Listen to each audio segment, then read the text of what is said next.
ಈ ಸಮುದ್ರವನ್ನು ದಾಟುವುದಕ್ಕಿಂತ ಮೊದಲು ಈಗ ಹೆಂಗೆ ದಾಟುವುದು ಅಂತ ಎಲ್ರಿಗೂ ತುಂಬ ಸಮಸ್ಯೆ ಆಯಿತು. ಇದನ್ನು ಹೇಗೆ ದಾಟ್ಕೊಂಡು ಹೋಗುವುದು ಅಂತ ಎಲ್ಲರೂ ತುಂಬ ಆತಂಕವಾಗಿದ್ದರು.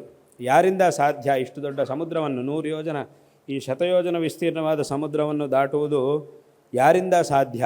ಒಬ್ಬೊಬ್ಬರು ಹೇಳ್ತಾ ಇದ್ದರು, ನನ್ನಿಂದ 10 ಯೋಜನೆ ಮಾತ್ರ ದಾಟಲಿಕ್ಕಾಗುತ್ತೆ, ನನ್ನಿಂದ 20 ಆಗುತ್ತೆ, ನನ್ನಿಂದ 30, 40, 50 ಅಂತ ಈಗ ಒಬ್ಬೊಬ್ಬರು ಅವರವರ ಶಕ್ತಿ ಬಗ್ಗೆ ಹೇಳ್ತಾ ಇದ್ದರು. ಒಬ್ಬ ಹೇಳಿದ ನನ್ನಿಂದ 90 ಆಗುತ್ತೆ ಅಷ್ಟೇ, 100 ಆಗುವುದಿಲ್ಲ ಅಂತ ಹೇಳಿದ. ಅಷ್ಟೊತ್ತಿಗೆ ಅಂಗದ ಹೇಳಿದ, ನನ್ನಿಂದ ಖಂಡಿತವಾಗಿ ಏನು ಸಂದೇಹ ಇಲ್ಲ, ಇಲ್ಲಿಂದ 100 ಯೋಜನೆ ದಾಟಿಕೊಂಡು ನಾನು ಹೋಗ್ತೀನಿ, ಅದರೊಳಗೆ ಯಾವುದೇ ಸಂದೇಹ ಇಲ್ಲ. ಆದರೆ ವಾಪಸ್ ಬರಲಿಕ್ಕಾಗುತ್ತೋ ಇಲ್ವೋ ಅಂತ ನನಗೆ ಗೊತ್ತಿಲ್ಲ, ಅದರಲ್ಲಿ ಮಾತ್ರ ನನಗೆ ಸಂದೇಹ. ಹೋಗೋದ್ರಲ್ಲಿ ಯಾವುದೇ ಸಂದೇಹ ಇಲ್ಲ, ಈಚೆಯಿಂದ ನಾನು 100 ಯೋಜನೆ ಖಂಡಿತವಾಗಿ ದಾಟುವಷ್ಟು ಶಕ್ತಿ ನನಗಿದೆ, ಪರಿಪೂರ್ಣವಾದ ವಿಶ್ವಾಸ ನನಗಿದೆ, ಆ ಶಕ್ತಿನೂ ಇದೆ. ಆದರೆ ಸಂದೇಹ ಇಲ್ಲ ಅಂದರೆ ವಾಪಸ್ ಬರಲಿಕ್ಕೆ ನನ್ನಿಂದ ಸಾಧ್ಯ ಆಗುತ್ತೋ ಇಲ್ವೋ ಗೊತ್ತಿಲ್ಲ ಅಂತ ಹೇಳಿದ್ದ. ಆಮೇಲೆ ಜಾಂಬವಂತ ಹೇಳಿದ, ನಾನು ಒಂದು ಕಾಲದಲ್ಲಾದರೆ ಹೋಗ್ತಾ ಇದ್ದೆ, ಆದರೆ ಈಗ ನನಗೆ ವಯಸ್ಸಾಗೋಯಿತು, ಈಗ ಅಷ್ಟು ಶಕ್ತಿ ಇಲ್ಲ, ಆದರೆ ನನಗೆ ಹೋಗ್ಲಿಕ್ಕಾಗುತ್ತೋ ಇಲ್ವೋ ಗೊತ್ತಿಲ್ಲ. ಅದೇ ಮುಂಚಿನ ಹಾಗೆ ನಾನು ಇದ್ದಿದ್ದರೆ, ಯೌವನದಲ್ಲಿದ್ದಿದ್ದರೆ ಚೆನ್ನಾಗಿ ಹೋಗಿ ಬರ್ತಾ ಇದ್ದೆ, ಆದರೆ ಇವಾಗ ಹೋಗ್ಲಿಕ್ಕಾಗೋದಿಲ್ಲ ಅಂತ ಹೇಳಾಯಿತು. ಎಲ್ಲರೂ ಹೇಳ್ತಾ ಇದ್ದರು, ಅವರವರ ಶಕ್ತಿ ಬಗ್ಗೆ ಅವರು ಮಾತಾಡ್ತಾ ಇದ್ದರು. ಆದರೆ ಆಂಜನೇಯ ಸ್ವಾಮಿ ಏನೂ ಹೇಳ್ತಿರಲಿಲ್ಲ, ತನ್ನ ಪಾಟಿಗೆ ತಾನೊಂದು ಕಡೆ ಆಸೀನಾಗಿದ್ದ.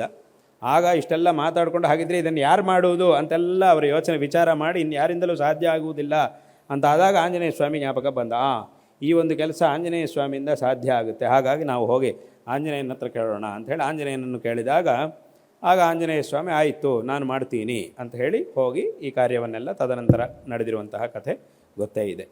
ಅಂದರೆ ಏನು, ಇದನ್ನು ಯಾಕೆ ಹೇಳೋಕ್ಕೆ ಬಂದೆ ಅಂತಂದರೆ, ಯಾವುದೇ ವಿಧವಾದಂತಹ ಅಹಂಕಾರ ಇಲ್ಲ, ಶಕ್ತಿ ಇದೆ, ಆದರೆ ಅಹಂಕಾರ ಇಲ್ಲ.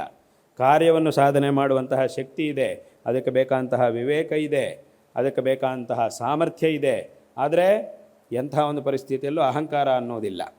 ಇದು ಮನುಷ್ಯ ಬೆಳೆಸ್ಕೊಳ್ಬೇಕಂತಹ ಒಂದು ಸ್ವಭಾವ. ಇಂತಹ ಸ್ವಭಾವ ಮನುಷ್ಯನಿಗೆ ಬೇಕು. ಇದರಿಂದ ಆ ಒಂದು ಜೀವನವನ್ನು ಸಾರ್ಥಕ ಮಾಡಿಕೊಳ್ಳಬೇಕು, ಒಳ್ಳೆಯ ಕೆಲಸಗಳನ್ನು ಮಾಡಿ ಜೀವನವನ್ನು ಸಾರ್ಥಕ ಮಾಡಿಕೊಳ್ಳಬೇಕು.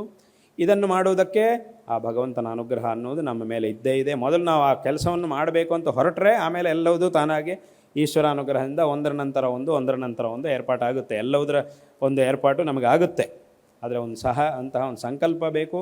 ಇಂತಹ ಒಂದು ಸ್ವಭಾವದಿಂದ ನಾವು ಮುಂದೆ ಹೋಗುವಂತಹ ಪ್ರಯತ್ನವನ್ನು ಮಾಡಬೇಕು. ಈ ರೀತಿಯಾಗಿ ಈ ಒಂದು ಜೀವನವನ್ನು ಸಾರ್ಥಕ ಮಾಡಿಕೊಳ್ಳಬೇಕು ಅನ್ನುವಂತಹ ಒಂದು ಸಂದೇಶವನ್ನು ಆ ಪರಮಾತ್ಮ, ಆ ಭಗವಂತ ಆ ಒಂದು ಅವತಾರದಲ್ಲಿ ನಮಗೆ ನೀಡ್ತಾ ಇದ್ದಾನೆ. ಹಾಗಾಗಿ ಇದನ್ನು ಎಲ್ಲರೂ ಸಹ ಚೆನ್ನಾಗಿ ತಿಳ್ಕೊಂಡು ಈ ಜೀವನದಲ್ಲಿ ಒಳ್ಳೆಯ ಕೆಲಸಗಳನ್ನು ಮಾಡಿ ಇದನ್ನು ಸಾರ್ಥಕ ಮಾಡಿಕೊಳ್ಳಬೇಕು ಅನ್ನುವಂತಹ ಒಂದು ವಿಷಯವನ್ನು ಈ ಸಂದರ್ಭದಲ್ಲಿ ಹೇಳಬಯಸ್ತಾ ಇದ್ದೇವೆ.